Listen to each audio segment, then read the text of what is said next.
एक ज़माने में बुलंद व बाला पहाड़ों के दरमियान वाक़ा एक परामन जंगल में जानवरों की एक मुतनव्विर जमात मौजूद थी।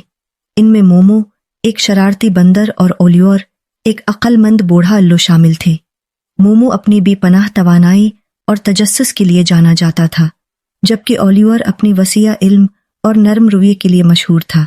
एक धूप वाली सुबह मोमो दरख्तों की चोटियों से झूम रहा था। इसकी चसत एज़ा उसी आसानी से एक शाख से दूसरी शाख तक ली जा रही थी। जब वो खील के साथ एक दरख्त से दूसरी दरख्त पर छलांग लगा रहा था, मोमो ने एक तन्हा और खोई हुई हरन को देखा जो इंडर बर्श के जरिए भी मकसद घूम रहा था। छोटी मखलूक की खैरियत के लिए फ़िक्रमंद मोमो तेजी से जंगल की फर्श पर उतरा। घबराहट के शिकार के करीब पहुंचकर मोमो ने आहिस्ता से पुकारा, एरी वहां, क्या तुम कहो गई हो? डीजी नामी हरन की बच्ची ने अपना नाजुक सिर उठाया। इसकी बड़ी भूरी आंखें खौफ और अदासी से भरी हुई थीं। हाँ, वो आहिस्ता से बड़बड़ाई, मैं अपने खानदान से अलग हो गया और अब मुझे नहीं मालूम कि वो कहाँ है। मोमो का दिल डीजी के पास गया और उसने उसके खानदान को तलाश करने में उसकी मदद करने का अहद किया। इसी वक्त ओलिवर अपनी परच से एक करीबी शाख पर खूबसूरती से नीचे की तरफ लपका। इसकी पंखे हुआ कि झोंकी में नरमी से सरसराहट कर रही थी। आह मोमो, ओलिवर ने नरमी से कहा, लगता ही क्या मामला है? मोमो ने ओलिवर को सूरत-हाल समझाई, जिसने सोच समझ कर सिर हिलाया। मुझे यकीन है कि मैं मदद कर सकता हूँ, ओलिवर ने कहा। मेरी गहरी नज़र मुझे रात के वक्त भी दूर दूर तक देखने की इजाज़त देती है।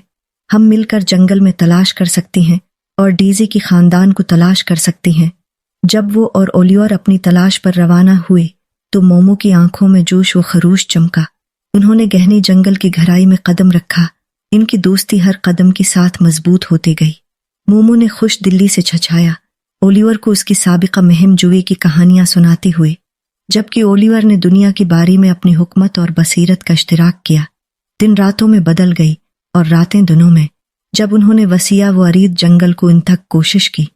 मोमो का जोश कभी कम नहीं हुआ, उसकी तवानाई मुताद्दी थी, जबकि ओलिवर की हुकमत ने उन्हें गहनी अंडर ग्रोथ में रहनुमाई की।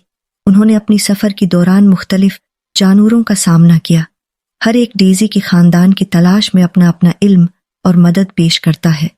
आखिरकार जैसे ही 7वें दिन सूरज गुरूब होने लगा, एक दूर सरसराहट ने उनकी तवज्जो मबजूल कर ली।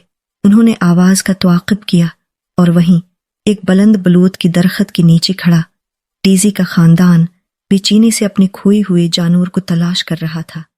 डीजी की माँ, इसकी आंखें सुकून से भरी हुई थीं। इसने दोबारा मिलने वाली बेटी को झंझोड़ दिया।